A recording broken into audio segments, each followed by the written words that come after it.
नमस्कार students, mission 100 के YouTube channel पे आप सभी स्टूडेंट्स का हार्दिक स्वागत है। अब तक हम देख चुके हैं कि हमने वीडियो में सेकेंड एक्सरसाइज है वो लगभग कंप्लीट कर चुकी थी और मैंने आपको बताया था कि आगे हम जो चर्चा करने वाले हैं वो है बेहद महत्वपूर्ण प्रश्नावली त्रिकोणमिति की। तो आज के इस वीडियो में हम बात करेंगे त्रिकोणमिति एक्सरसाइज की। स्टूडेंट्स, ये जो एक्सरसाइज है ये ऐसी एक्सरसाइज है कि आपको बड़े ही ध्यान से सीखनी है और इस एक्सरसाइज को यदि आप सीख गए तो आप मैथमेटिक्स में बहुत ही इंटेलिजेंट होने वाले हैं। ये इस एक्सरसाइज की सबसे खास बात है। जितनी भी एक्सरसाइज इस बुक में दी हुई है उनमें सबसे महत्वपूर्ण एक्सरसाइज इसलिए, वैसे तो सारी महत्वपूर्ण होती है अंकों की दृष्टि से, लेकिन बुद्धि की दृष्टि से सबसे एक्सरसाइज है वह बढ़िया एक्सरसाइज यही है। यदि आपने इसकी प्रैक्टिस अच्छे सही ढंग से कर ली और आपने इसको सीख लिया तो आगे की जितनी भी एक्सरसाइज आने वाली है उसमें आपकी बुद्धि का स्तर है वो अपने आप ही धीरे धीरे बढ़ता जाता है। ये एक्सरसाइज हमने लगभग 25% या 20% हमारा कोर्स कंप्लीट हो चुका है उसके बाद में स्टार्ट किया, तो मैं उम्मीद करता हूं कि आप इस एक्सरसाइज को बड़े ही ध्यान से सीखोगे। ये एक्सरसाइज है, ये आपने पहले भी 9th में पढ़ी है। 9th में इसका हम जो पढ़ेंगे इसका एक पोर्शन को छोड़ के लगभग पोर्शन हमारा आया हुआ था। जैसे हमने 9th क्लास में सीखा था कि साइन और कोस क्या होते हैं, इसके विपरीत क्या होते हैं, इनके त्रिकोणमितीय अनुपात के फॉर्मूले क्या होते हैं, फिर परस्पर संबंधों से कुछ एक हमने जो फॉर्मूले वो सिद्ध भी किए थे, क्वेश्चन है वो सिद्ध किए थे। हमारे इस वीडियो में, आज के इस वीडियो में हम पीछे की यानी 9th क्लास का दोहरान भी करेंगे और इस अपनी जो 10वीं क्लास की मैथ्स की बुक है इसकी केवल एक सारणी बनानी सीखेंगे। साइन और कोस की 0, 45, 60 और 90 के मानों की जो सारणी होगी वो केवल सारणी बनाना सीखेंगे। हम इस वीडियो में केवल यही सीखने वाले हैं। बड़े ही ध्यान से सीखेगा।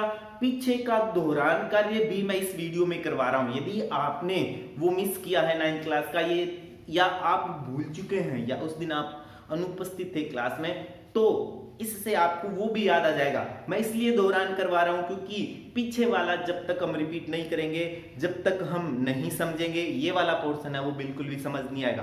तो चलिए स्टूडेंट्स, हम स्टार्ट करते हैं त्रिकोणमिति।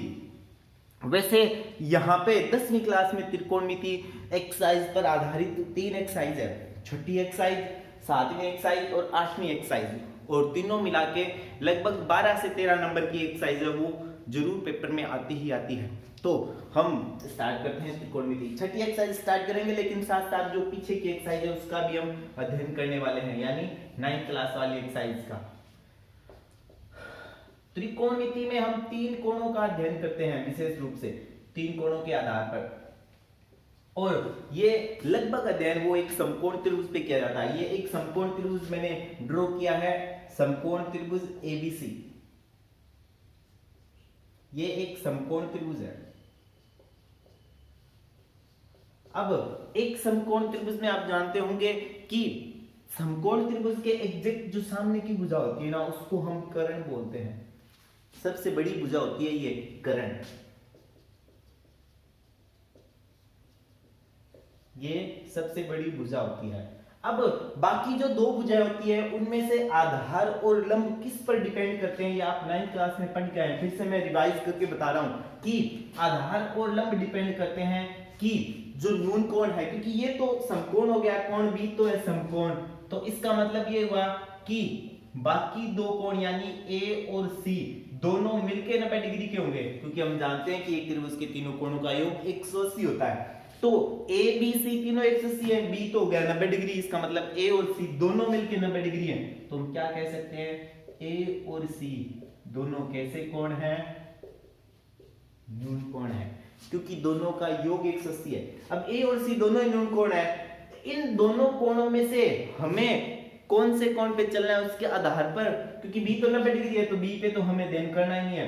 तो मैंने ये मान लिया कि कोण सी पर थीटा एंगल है वो यहां स्थित है, थीटा कोण यहां बन रहा है, इसका अध्ययन करेंगे।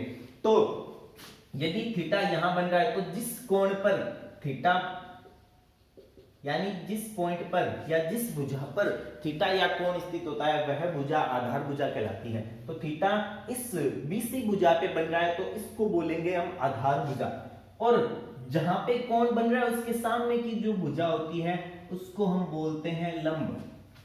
ठीक है स्टूडेंट्स, जिस भुजा पर कोण बनता है वह कहलाती है आधार भुजा, और जिस कोण पर, जिस बिंदु पे कोण बन रहा है उसके सामने की भुजा वो लंब कहलाती है। तो हम कह सकते हैं कि कोण सी के लिए हमने फिक्स कर लिए कर्ण कौन सा फिक्स किया हमने, एसी। स्टूडेंट्स आधार कौन सा फिक्स किया हमने, बीसी। और स्टूडेंट्स लंब कौन सा फिक्स किया हमने, एबी। ये कोण सी के लिए है। यदि स्टूडेंट्स हम इस कोण की स्थिति लेंगे, यानी इस यहां थीटा यदि हम यहां लें तो आपस में लंब और आधार बदल जाएंगे, कर्ण वही रहना है कोण ए के लिए। कोण ए के लिए कर्ण की स्थिति कभी नहीं बदलने वाली है, क्योंकि कोण बी के सापेक्ष कर्ण नापा जाएगा, कर्ण है वो ऐसी ही रहेगा। लेकिन कोण ए के लिए जो आधार है वो भुजा बदल जाएगी, क्योंकि इस बार थीटा यहाँ है तो ये कौन सी भुजा पे बन रहा है, ए बी भुजा पे बन रहा है। तो कोण ए के लिए आधार भुजा है वो ए बी भुजा है, तो कोण ए के लिए जो लंब भुजा है वो कौन सी भुजा हो जाएगी, बीसी भुजा हो जाएगी। ये स्टूडेंट्स आपने 9th क्लास में सीखा था, ये मैंने उसका रिवाइज कराया है। आप वीडियो को देख के फिर से रिवाइज कर सकते हैं। यानी कोण न्यून कोणों की दो स्थितियां संभव है, इन्हीं कोणों के आधार पर हम त्रिभुज का जिसकी स्थिति बन रही है उसी के आधार पे आधार और लंब डिसाइड करते हैं।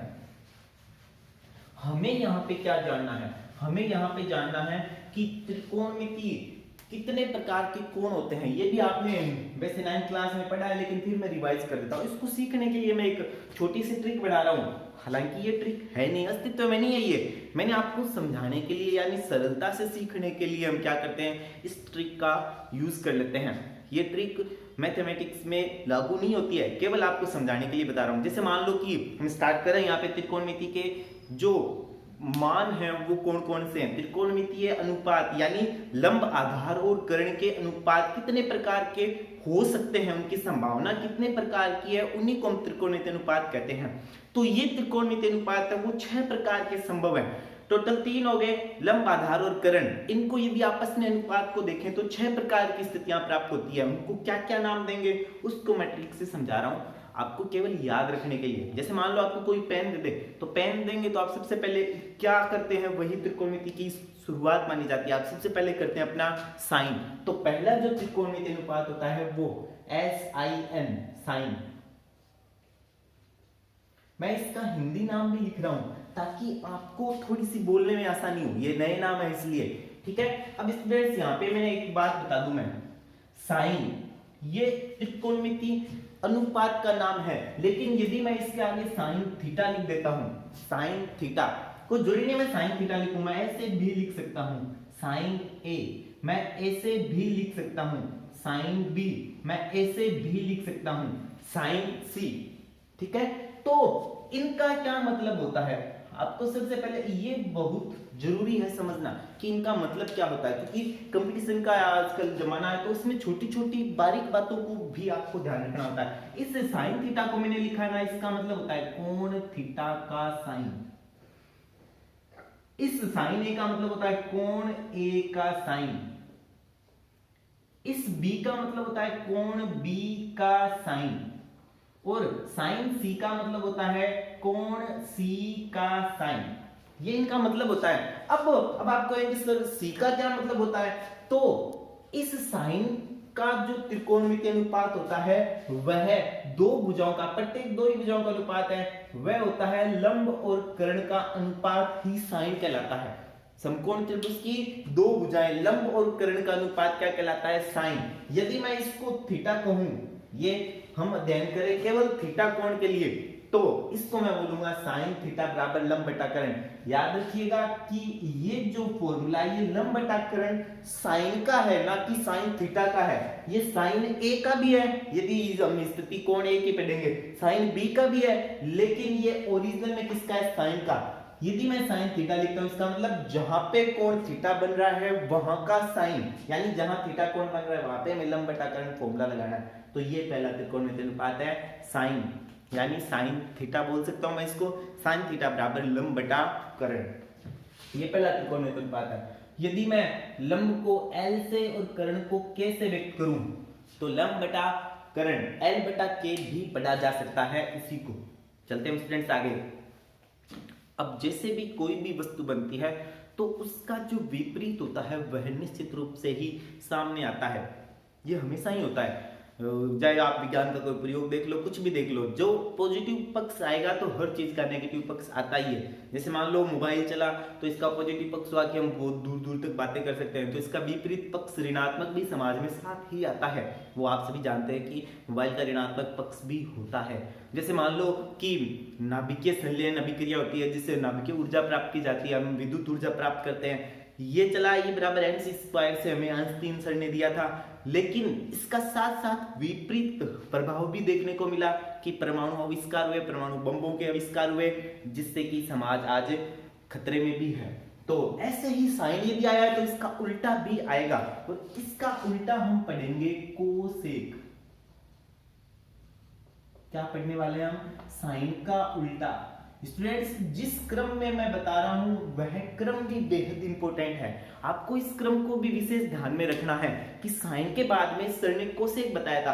कहने का मतलब है साइन और कोसेक एक दूसरे के विपरीत होते हैं, तो मुझे फिर इसका फॉर्मूला बनाने में कोई ज्यादा कठिनाई नहीं होगी, क्योंकि इसका विपरीत होता है। इसका मतलब मैं इसको ऐसे पढ़ सकता हूं, कर्ण बटा लंब यानी k बटा l। स्टूडेंट्स, ये हमारा दूसरा त्रिकोणमितीय अनुपात है कोसेक, कर्ण बटा लंब। चलते हैं हम स्टूडेंट तीसरे त्रिकोणमितीय अनुपात पर। यहां हम थोड़ा सा ब्रेक लेंगे और इसको समझेंगे। स्टूडेंट्स, आपने संधि पढ़ी होगी। जैसे आपने संधि में देखा है कि एक शब्द है विद्यालय, हालांकि हम इसको गलत लिखते हैं, हिंदी में शुद्ध ऐसे लिखा जाता है विद्यालय, ठीक है। तो यदि हम इसका संधि रूपांतरण करें तो हम क्या करेंगे? हम ऐसे करते हैं विद्या प्लस अल्य, ये करते हैं ना स्टूडेंट्स। यदि हम इस विद्यालय का संधि करें तो हम क्या करेंगे? विद्या धन अल्य। अब आप कहेंगे कि सर मैथ्स में हिंदी कैसे आ गई? ये क्या कहलाती है? स्वर संधि। आ और आ मिलके आ, बड़ी संधि, दीर्घ स्वर संधि होगी विद्यालय। तो मैं इसी उदाहरण के आधार पे आपको कह दूं कि इस कोसेक का आप संधि कीजिए, कोसेक की संधि। तो आप स्टूडेंट्स ऐसे कहेंगे, सर ये तो बेहद सरल सी है, कोस धन सेक करेंगे, कोस प्लस सेक। एस 2 बार रिपीट हो जाएगा, जैसे आ 2 बार रिपीट हुआ था, तो कोसेक हो जाएगा कोस धन सेक। स्टूडेंट्स, हिंदी की सहायता से हमने मैथ्स को सीखा कि कोसेक का यदि संधि किया जाए तो नेक्स्ट जो दो त्रिकोणमितीय अनुपात आते हैं वो कौन से हैं? कोस और सेक। तो चलिए स्टूडेंट्स, हम चलते हैं अपने तीसरे त्रिकोणमितीय अनुपात पे, यानी कि कोस पे। दो आए हैं, एक आया था कोस और एक आया था सेक। तो पहले कोस पे चलते हैं। कोस का जो फॉर्मूला होता है वह होता है आधार बटा कर्ण। तो स्टूडेंट्स, मैं कह सकता हूं a बटा k, कोई दिक्कत नहीं स्टूडेंट्स। कोस थीटा का फॉर्मूला होता है, मैं इसको हिंदी में भी लिखता हूं, आपके लिए आसानी रहेगी थोड़ी। हम ऐसा चलेंगे कि आपको ज्यादा समझ आए। मैं इसको एस लिखता हूं, कई इसको कोज पढ़ लेंगे, ये भी अच्छी बात नहीं, इसलिए मैं इसको कोस लिख रहा हूं। तो ये कोस है, हम इसको ऐसे पढ़ेंगे। तो अभी आपको बताया था कि कोस का विपरीत क्या होता है? कोस और सेक आया था ना, कोसेक की संधि से। तो ये जो हमारा नेक्स्ट त्रिकोणमितीय अनुपात है वह क्या कहलाता है? सेक, यानी कर्ण बटा आधार। तो मैं इसको k बटा a लिख सकता हूं। आप देख रहे हैं कि प्रत्येक दूसरा इस पहले का विपरीत आ रहा है। जैसे कोसेक आया तो साइन का विपरीत आया, कर्ण बटा लंब। तो सेक आया तो कोस का विपरीत आया, आधार बटा कर्ण था, ये कर्ण बटा आधार बन गया। चलिए स्टूडेंट्स, हम चलते हैं नेक्स्ट पे। ये केवल तरीके हैं इनको समझने की। वैसे जो नॉर्मली आया था, काफी अध्ययन करके जो गणितज्ञ उन्होंने ये बनाया था, लेकिन हमने काफी शॉर्ट तरीके से आपको समझाने की कोशिश की है ताकि आप इसको समझ सको। अब स्टूडेंट्स, जब चौथा त्रिकोणमितीय अनुपात आ गया था तो उसके बाद में पांचवा ढूंढने के लिए काफी मेहनत की गई थी, और मैंने इसको समझाने की एक ट्रिक के हिसाब से बताया कि मान लो आपके इसको समझाने के लिए 10 साल का टाइम लग गया। वैसे टाइम को TEN लिखते हैं, लेकिन क्योंकि इंतजार की घड़ियां लंबी होती है इसलिए उन्होंने उसको नाम दिया TAN। वैसे इसका टेंजेंट फुल फॉर्म, इनकी भी साइन की फुल फॉर्म होती है, कोसेक की भी फुल फॉर्म होती है, लेकिन हम केवल हमारे 10वीं लेवल तक के हिसाब से पढ़े तो इसको केवल 10 पढ़ते हैं। वैसे टेंजेंट कहलाता है, स्पर्श ज्या कहलाता है, ये कोस ज्या कहलाता है।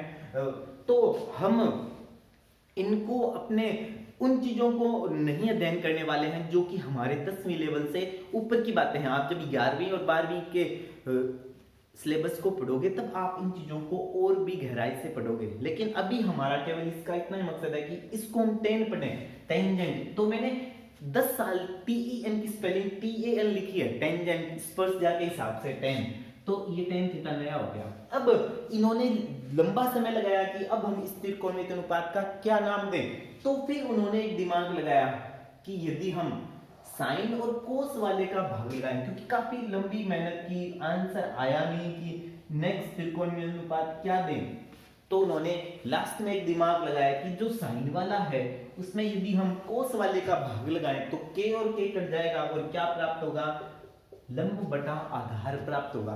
तो ये है नया त्रिकोणमितीय अनुपात हो गया। तो ये विशेष रूप से आप ध्यान रखना कि tan थीटा कैसे प्राप्त हुआ था, साइन बटा कोस से। बहुत ही इंपॉर्टेंट है, आगे चल के आपके बहुत ज्यादा काम आने वाला है। tan थीटा साइन बटा कोस, तो मैं यहां लिखता हूं tan थीटा, ये tan है, tan नहीं है ध्यान रखना, और ना ये डेन है, ये क्या है tan। तो इसका फॉर्मूला क्या होगा, लंब बटा आधार L बटा A। स्टूडेंट्स यहां मैं एक ये फॉर्मूला साथ लिख रहा हूं, ये विशेष ध्यान रखना कि ये ब्रैकेट में मैंने इसलिए लिखा है कि ये इसके बराबर नहीं होता है। बस ये याद रखना कि साइन बटा कोस भी tan कहलाता है। यदि आप इसको अब याद नहीं रखो ना तो आगे याद रख लेना, लेकिन याद जरूर रखना कि हमने tan कैसे प्राप्त किया था। हमने पूरा अध्ययन कर लिया, केवल एक त्रिकोणमितीय अनुपात कंप्लीट रहा है। तो अब आपने देखा होगा कि लगभग कई पिक्चर्स में ये सीन आता है कि जब स्टडी समाप्त हो जाती है तो बच्चों को बुलाया जाता है एक साथ, जितने बच्चों ने पढ़ाई खत्म की है, मान लो कि किसी ने बीटेक की है या कंप्लीट की अपनी इंजीनियरिंग या कुछ और अध्ययन कर रहा है, तो उन्हें 3 या 4 साल का कोर्स होता है। जब वो कंप्लीट हो जाता है तो जिस दिन उनकी कंप्लीट होती है उनको एक साथ इकट्ठा किया जाता है और उनको क्या पहनाते हैं, उनको उस दिन डिग्री दी जाती है कि 4 सालों में मेहनत से आपने जो प्राप्त किया उसका ये सर्टिफिकेट है। तो उसके लिए उन्हें काले रंग का कोट पहनाया जाता है, ऊपर एक टोपी दी जाती है, फिर उन्हें सर्टिफिकेट देते हैं, फिर वो सारे स्टूडेंट्स मिलके उस टोपी को ऐसे फेंकते हुए फोटो खिंचवाते हैं। ये सारा दीक्षांत समारोह का प्रोग्राम कहलाता है। हमें यहाँ से केवल इतना सीखना है कि जिस दिन पढ़ाई स्टडी कंप्लीट हो जाती है तो व्यक्ति को कोट पहना दिया जाता है। तो हमारा यहाँ त्रिकोणमितीय अनुपात का जो आखिरी सेशन था वो हमारा खत्म होने वाला है, तो हम इसको पढ़ेंगे कोट। ये आखिरी त्रिकोणमितीय अनुपात है कोट, यानी आधार बटा लंब, यानी A बटा L। तो स्टूडेंट्स इस तरीके से हमने सीखा कि जितने भी त्रिकोणमितीय अनुपात हैं, 6 त्रिकोणमितीय अनुपात, उनके ये अलग अलग फॉर्मूले प्राप्त किए हमने। साइन थीटा का फॉर्मूला लंब बटा कर्ण होता है, कोसेक थीटा जो कि साइन थीटा का उल्टा होता है, कर्ण बटा लंब होता है। कोस थीटा जिसका कि फॉर्मूला मैंने आपको बताया आधार बटा कर्ण होता है, तो सेक उसका विपरीत होता है इसलिए कर्ण बटा आधार। टेन थीटा जिसका कि फॉर्मूला होता है लंब बटे आधार, कोट थीटा टेन थीटा का उल्टा होता है इसलिए आधार बटा लंब। तो स्टूडेंट्स हमने ये पिछली कक्षाओं का दौरान है, लेकिन इनको सीखे बिना हम आगे के यानी 10वीं क्लास का कोई भी जो क्वेश्चन है उसको हल नहीं कर सकते। मान लीजिए कि आप में से किसी ने मिस किया तो उसके भी रिवीजन हो जाएगा, जिसने सीख रखा है तो उसकी अच्छी बात है कि और ज्यादा चीजों को सीख जाएंगे। तो ये इसका भी फॉर्मूला होता है, कोट को कोस बटा साइन भी लिखते हैं। अब मैंने इतना दोहरान किया, रिवीजन किया, किसी स्टूडेंट्स को फिर भी याद करने में समस्या हो तो उसका भी एक निदान है।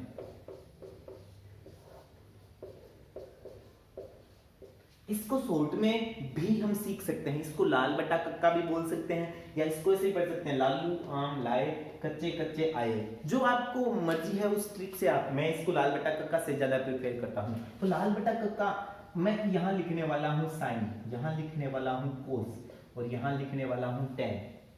SCT आप इसको SCT लिख लो, कोई बात नहीं, ठीक है। अब साइन का विपरीत क्या होता है, साइन के बाद में हमने पढ़ा था कोसेक, तो यहाँ क्या लिखूंगा मैं, कोसेक लिखूंगा। कोस का विपरीत मैंने देखा था, आपने भी देखा है सेक, और टेन का विपरीत मैंने आपको पढ़ाया था, क्या होता था, कोट। ये शॉर्ट फॉर्मूला है, अब तक हमने जितनी मेहनत की थी उसका। साइन का फॉर्मूला क्या बन गया, लंब बटा कर्ण, तो कोसेक इसको हम विपरीत पढ़ेंगे, कोसेक का क्या हो गया, कर्ण बटा लंब। जिधर जो लिखा है उसी साइड से पढ़ना है। कोस ऊपर लिखा है ऊपर से पढ़ेंगे, कोस का आधार बटा कर्ण, सेक नीचे लिखा है सेक का नीचे से पढ़ेंगे कर्ण बटा आधार। टेन को पढ़ेंगे हम लंब बटा आधार, तो कोट आधार बटा लंब। तो आप 2 मिनट इसको दोहरा लीजिए, इसको नोट कर लीजिए, ये फॉर्मूला आगे चल के भी आपके काम आने वाला है। स्टूडेंट्स, त्रिकोणमिति एक ऐसा सब्जेक्ट है जो कठिन से कठिन है और सरल से सरल है। कठिन से कठिन उन स्टूडेंट्स के लिए रहने वाला है जो इसमें लापरवाही बरतते हैं, और सरल से सरल उनके लिए रहने वाला है जो इस वीडियो को बहुत ही बारीकी से ध्यान से सुनेंगे, उसको नोट करेंगे। उनके लिए निश्चित रूप से आगे की जितनी भी एक्सरसाइज के सवाल आने वाले हैं वो एकदम सरल से होने वाले हैं। हमेशा मैंने आपको बताया कि मैं सरल से कठिन की ओर चलूंगा, ये सबसे सरल काम है, फिर और कठिन आएगा, फिर और कठिन आएगा, और लास्ट में जाते हुए ये 7वीं एक्सरसाइज में 7.1 से बहुत ज्यादा हार्ड भी हो सकते हैं, लेकिन वो हार्ड तभी सरल होने वाले हैं जब आप इस वीडियो को ध्यान से सीखेंगे। यदि आपको वीडियो पसंद आए, आपको लगे कि त्रिकोणमिति वास्तव में एक अच्छी तरीके से आसानी से हम समझ सकते हैं, तो अन्य लोगों को भी, अपने अन्य स्टूडेंट्स को भी शेयर कीजिए। ये कोई जरूरी नहीं है कि आप 10वीं क्लास, यदि कोई स्टूडेंट्स है जैसे मान लो आर्मी की तैयारी कर रहा है और उसको ये त्रिकोणमिति अनुपात समझने में थोड़ी मुश्किल हो रही है, आपके बड़े भाई साहब हैं या जो भी हैं, तो आप उनको भी ये वीडियो शेयर कर सकते हैं आसानी से त्रिकोणमिति अनुपात समझने के लिए। तो चलिए स्टूडेंट्स, बिना समय गवाए हम चलते हैं आगे। स्टूडेंट्स, हमने अभी सीखा था कि साइन का जो उल्टा होता है वह क्या होता है, कोसेक होता है। साइन का जो उल्टा होता है वो क्या होता है, कोसेक होता है। स्टूडेंट्स, कोई भी शर्म की बात नहीं है कि इसको सर ने एकदम हिंदी के रूप में लिखा है। जब मुझे ऐसा महसूस नहीं हो रहा कि मैं इतना हिंदी में लिख रहा हूं, तो आपको भी नहीं होना चाहिए। सबसे सरल से मैं आपको इतनी सरलता से पढ़ाना चाह रहा हूं कि आप इसको बेहद सरलता से सीख सकें, इसलिए मैंने इसको लिखा कि साइन का उल्टा कोसेक। मैंने इसलिए लिखा इसको क्योंकि हिंदी तो ये बोलती है कि साइन का उल्टा कोसेक, और मैथ्स हमें बोलती है साइन थीटा बराबर 1 बटा कोसेक थीटा। स्टूडेंट्स, मैथ्स हमें क्या बोलती है, साइन थीटा बराबर 1 बटा कोसेक थीटा। तो ये एक फॉर्मूला है, आगे चल के हम काम लेंगे। तो स्टूडेंट्स, आप यहां से ये सीख गए होंगे कि कोसेक थीटा को हम क्या लिखने वाले हैं। स्टूडेंट्स, कोसेक थीटा को हम लिखने वाले हैं 1 बटा साइन थीटा। अब एक बात और विशेष ध्यान रखना, ये फॉर्मूले जो मैं आपको लिखा रहा हूं ये हम आगे चल के 7वीं एक्सरसाइज में लगभग सवालों में काम लेने वाले हैं। हर दूसरे और तीसरे सवाल में ये फॉर्मूले काम आते हैं, इसलिए मैं आपको पहले ही लिखा रहा हूं इनको। तो आप ये बताइए कि यदि दो चीजें उल्टी है और उन दोनों का गुणा किया जाए तो कितना प्राप्त होता है। स्टूडेंट्स, याद रखना 1 प्राप्त होता है। ये हमारा एक बॉक्स तैयार है साइन और कोसेक के लिए, आगे की एक्सरसाइज के लिए। और है कहां से, ये तैयार कहां से हुआ है, हमने अभी जो पीछे पढ़ा था उसी की सहायता से मैंने आपको तैयार करवा दिया कि साइन का उल्टा कोसेक होता है।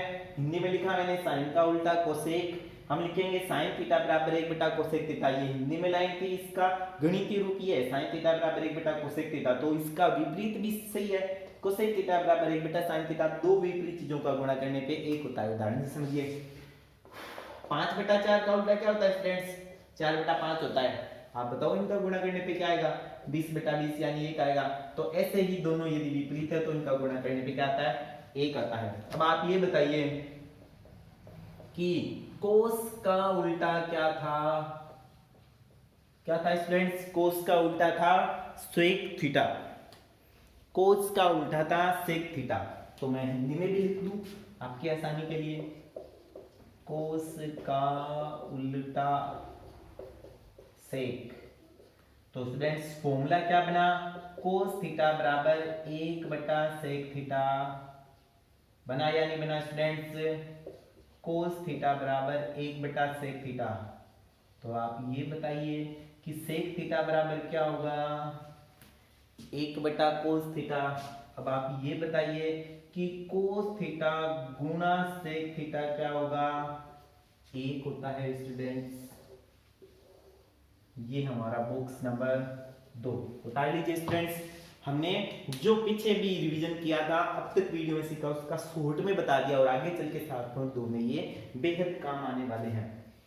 स्टूडेंट्स, आपकी ये जो मेहनत है इस एक्सरसाइज को सीखने की, ये बिल्कुल भी व्यर्थ नहीं जाने वाली है। आप विश्वास कीजिए मेरी बातों का कि यदि आपने इस त्रिकोणमिति एक्सरसाइज को ही बारीकी से सीख लिया तो आपके अंदर जो मैथ्स हल करने की क्षमता है वो 2 से 3 गुना तो निश्चित रूप से बढ़ने वाली है।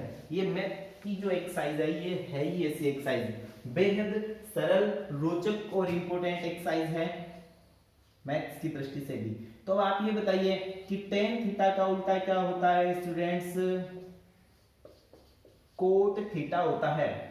तो हम हिंदी में क्या पढ़ेंगे,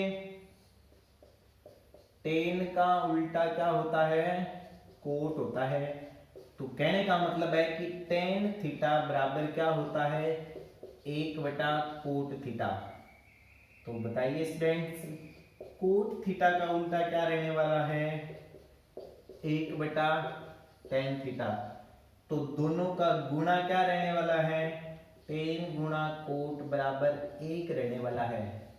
स्टूडेंट्स, एक बात विशेष ध्यान रखना, इसमें ये 2 फॉर्मूले मैं और लिखा रहा हूं इन्हीं में, क्योंकि इनका भी हम प्रयोग आगे चलकर करने वाले हैं स्टूडेंट्स। ये इसका तीसरा बॉक्स आप सभी के लिए। तो चलिए स्टूडेंट्स, अब तक जो हमने सीखा वो है पिछली कक्षाओं का दोहरान, साइन और कोस सेक और सेक, टेन और कोट, यानी 6 त्रिकोणमितीय अनुपात पढ़े। फिर से क्रम से बता रहा हूं, साइन का उल्टा होता है कोसेक, कोस का उल्टा होता है सेक और टेन का उल्टा है कोट। स्टूडेंट्स, अब हम स्टार्ट करते हैं 10वीं की जो बुक है उसमें 6ठी एक्सरसाइज में क्या है।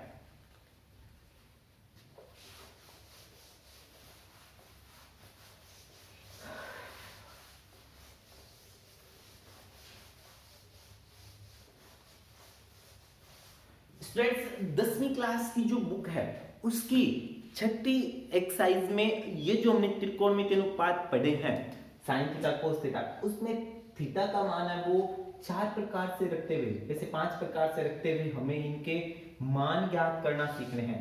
0 का, 30 का, 45 का, 60 का और 90 का, यानी जितने भी त्रिकोणमितीय अनुपात है टोटल हमने 6 त्रिकोणमितीय अनुपात पढ़े हैं, उन सभी के मान, वैसे तो इनके मान 0 पे भी होते हैं, 1 पे भी होते हैं, 2 पे भी होते हैं, 3 पे भी होते हैं, लेकिन हमारी जो 10th का सिलेबस है वो हमें ये कहता है कि हमें सारणी से ये फिक्स मान 0 के, 30 के, 45 के, 60 के और 90 के 10वीं क्लास तक के हमें ध्यान होने जरूरी है। तो हम केवल इसी क्लास तक का अध्ययन ही करेंगे।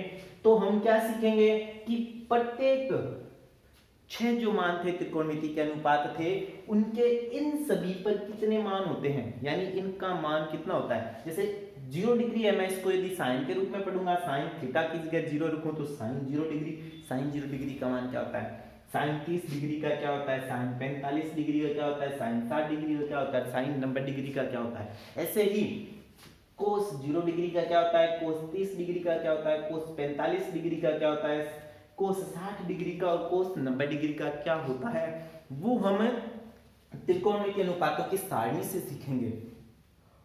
tan 0 डिग्री, tan 30 डिग्री, यानी कहने का मतलब है कि टोटल 30 मानों की एक सारणी बन जाएगी। उस सारणी को सीख के हम फिर उसको याद भी करेंगे और प्रत्येक मान सीखेंगे।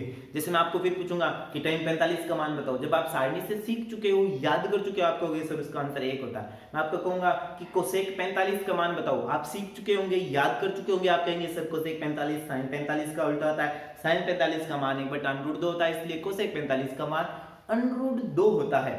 तो स्टूडेंट्स, ऐसे यदि आप विश्लेषण करना सीख जाओगे, प्रत्येक मान को बताना सीख जाओगे, तो आप सारणी सीख जाओगे। और सारणी कैसे सीखोगे, जब आप वीडियो देखोगे। इस वीडियो के माध्यम से हम इस सारणी को हल करना सीखने वाले हैं। यदि आप इस सारणी को सीख जाओगे तो आप निश्चित रूप से 6ठी एक्सरसाइज है उसको भी हल करना सीख जाओगे। मैं इस वीडियो में सारणी नहीं बताने वाला हूँ स्टूडेंट्स, क्योंकि आज कुछ लंबा ज्यादा हो गया है, पिछला दौरान कार्य भी ज्यादा हो गया है, तो हम नेक्स्ट वीडियो में है वो सारणी ही सीखने वाले हैं। उसी से हम शुरुआत करेंगे, पूरी सारणी सीखेंगे नेक्स्ट वीडियो में, और कुछ क्वेश्चन है वो 6.11 भी करेंगे, क्योंकि छठी प्रश्नावली केवल और केवल उसी सारणी पर आधारित है। मात्र 2 दिन की एक्सरसाइज है, लेकिन हम पीछे का दौरान कार्य करके यदि इसको भी सीखेंगे तो हम आसानी से सीख पाएंगे चीजों को, और साथ में एक्सरसाइज इसी छठी पे डिपेंड है। तो स्टूडेंट्स हम एक बात और सीख लेते हैं, जैसे मान लो, क्योंकि वो उस सारणी में काम आनी है तो मैं इसी वीडियो में आपको बता देता हूँ। मान लीजिए ये एक त्रिभुज है, त्रिभुज एबीसी, इस आधार का मान, लंब का मान, वैसे आधार, लंब और कर्ण तो इस पे डिपेंड करते हैं। मैंने कर्ण 5 लिख दिया, अब ये आधार भी हो सकता है, ये आधार भी हो सकता है, ये भी लंब हो सकता है, ये भी लंब होता है, वो डिपेंड करता है कि हमें किसका मान दिया हुआ है, यानी कोण कहाँ बन रहा है। मैं मान लेता हूँ कि कोण यहाँ बन रहा है, ठीक है स्टूडेंट्स।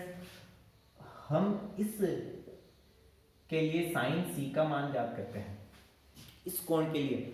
ये भी आपको सीखना जरूरी है, क्योंकि आगे चल के जब हम सारणी बनाएंगे ना, तो उसमें ये जो मान निकालना है ये बेहद इंपॉर्टेंट रहने वाला है स्टूडेंट्स। साइन सी का मान, अब आप कहोगे कि सर साइन का फॉर्मूला होता है लंब बटा कर्ण, तो कोण सी के लिए हम साइन सी का मान कोण सी के लिए निकाल रहे हैं, साइन का मान कोण सी के लिए, इसलिए इसको साइन सी बोल रहे हैं। फॉर्मूला वही रहेगा साइन वाला, लंब बटा कर्ण।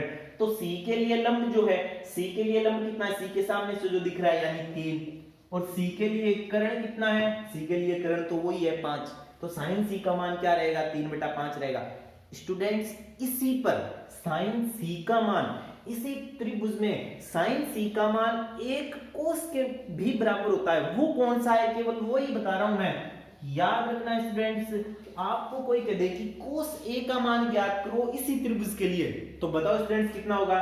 हम कोस ए के लिए याद करते हैं, कोस का फॉर्मूला लिख देता हूं मैं पहले, कितना होता है आधार बटा कर्ण। याद रखना कि फॉर्मूले दोनों अलग अलग है, ये लंब बटा कर्ण है, ये आधार बटा कर्ण है, ये साइन था, ये कोस है।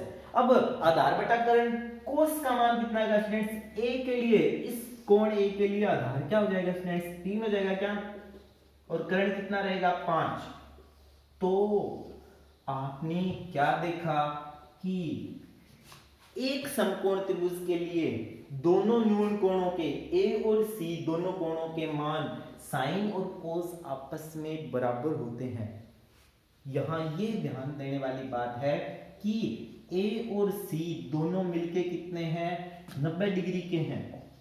और आप याद कीजिए 6ठी या 7वीं क्लास को, जिसमें आपने सीखा था कि किसी त्रिभुज के किन्हीं 2 कोणों का योग यदि 90 डिग्री हो तो उन कोणों को हम क्या बोलते हैं, पूरक कोण बोलते हैं। तो स्टूडेंट्स पूरक कोणों में साइन है वो क्या होता है, कोस के बराबर होता है पूरक कोण में, ठीक है स्टूडेंट्स। यानी हम ये कहेंगे कि साइन का पूरक होता है वो क्या होता है, कोस होता है।